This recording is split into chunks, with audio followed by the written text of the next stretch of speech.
So we've got some values of y and some possible values of z, and think of them as so there's no xd anymore. So we're just looking at we're going to study the joint density of y and z, or the mass function of y and z. They're discrete, so it's just a list of probabilities. And connect any y and z if and only if p, y, and z is greater than 0. So you get something looking like this, maybe. You get a bipartite graph.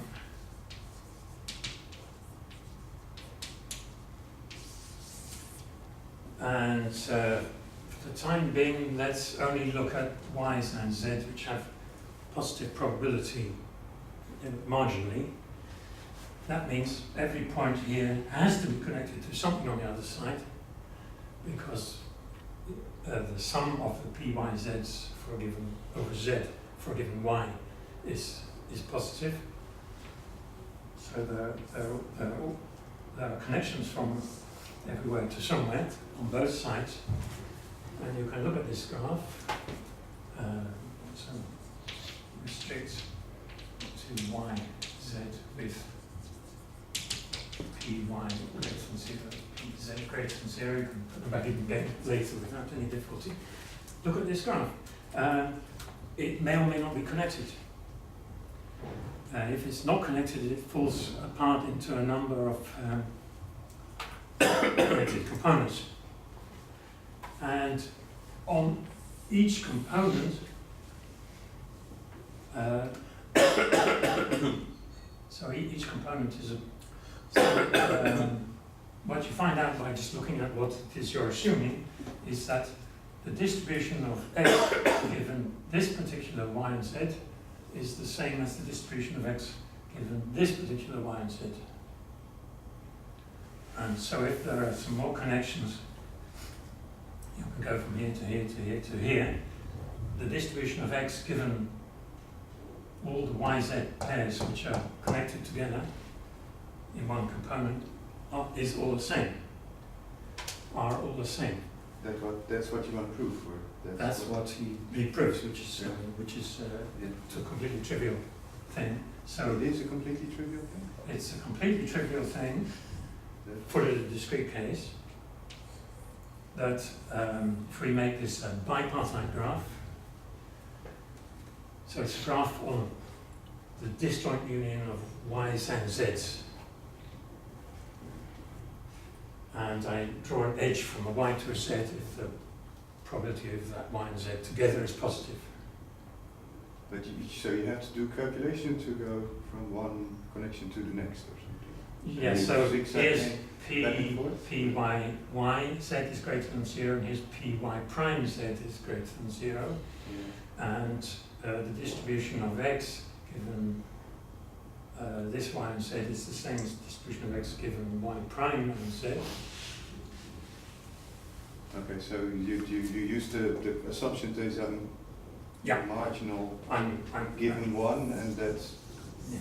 So I'm going to make this assumption, and in the form that this means that the distribution of x given y and z doesn't depend on z. Sorry, it doesn't. The distribution of x given y and z doesn't depend on y.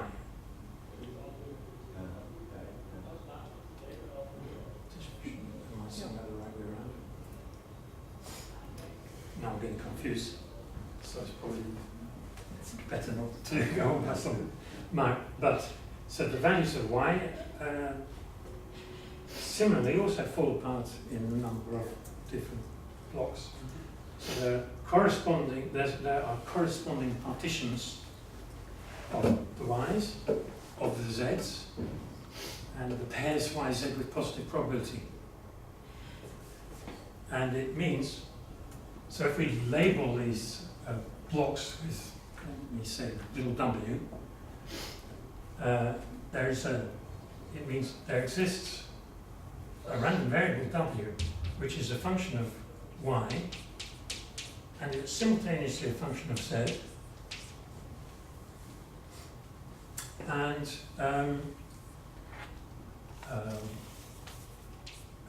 x is independent of y and z given w.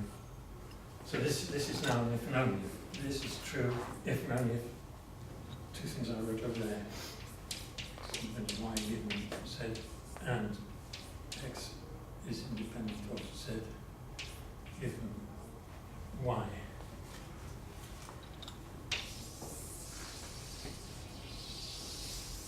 So it follows by just writing down what you know about. What you know is that px, y, z is can be written as conditioning on z, p of z, and then given z, x and y are independent.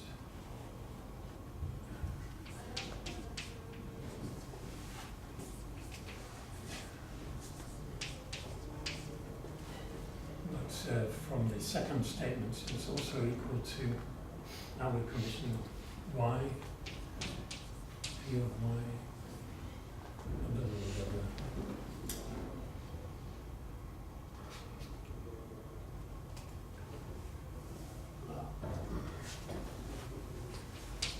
And it's given y, p, z, y like this. Okay, now I don't find, certainly I'm completely confusing myself totally now, so I have to leave you to think about this.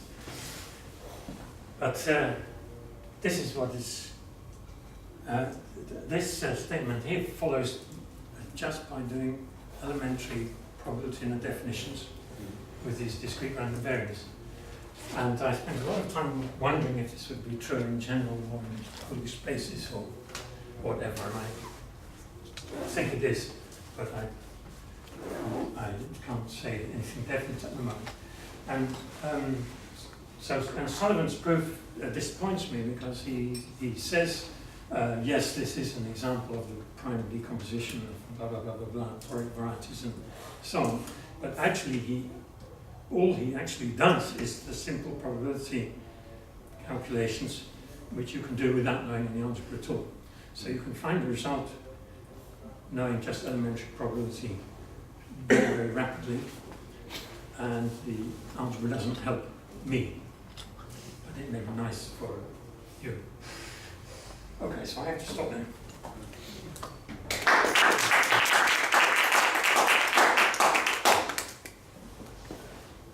Are there any questions?